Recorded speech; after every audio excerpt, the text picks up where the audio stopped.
مفتی صاحب سے سوال ہے کہ اگر نماز میں ثنا نہ پڑھیں تو کیا گناہ ملے گا؟ نماز کی پہلی رکعت میں جیسے ہی نماز شروع کی تو ثنا پڑھنا یہ سنت مؤکدہ ہے، سنت مؤکدہ ہے،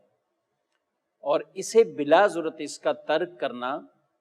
اور اس ترک کی عادت بنائے رکھنا، چھوڑنا، یہ آدمی کو گناہ گار بنا دیتا ہے۔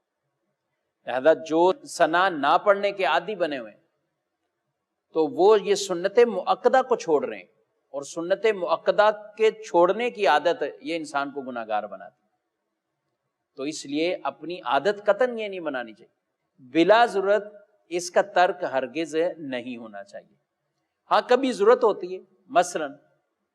یہاں تک کہ فقہا نے لکھا کہ اگر کوئی شخص امام کے پیچھے نماز کی پہلی رکعت میں جیسے آتا ہے شامل ہوا اور امام رکوع میں، تو اسے بھی اگر یہ گمان ہے کہ وہ نماز جیسے ہی اللہ اکبر کہہ کے شروع کرے گا تو اسے جب یہ گمان ہے کہ میں ثنا پڑھ لوں گا امام کو رکوع میں مل جائیں گے، تو بھی اس پر حکم یہی ہے کہ وہ ثنا پڑھے اور پھر امام کے ساتھ رکوع میں۔ اور اگر اسے گمان یہ کہ امام سر اٹھا لیں گے تو اب اس صورت میں وہ اللہ اکبر کہتا ہے اور نماز شروع کرتا ہے،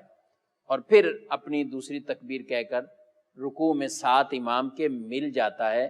تو یہ والی جو ثنا اس نے ترک کی ہے اسے بلا ضرورت نہیں کہا گئی، یہ یہاں پر ایک ضرورت کی وجہ سے اس نے ترک کی، تو لہذا بلا ضرورت اس کو ترک نہیں کرنا چاہیے، اور سنت مؤکدہ ہے، سنت مؤکدہ کا اس طرح اہتمام ہمیں رکھنا چاہیے۔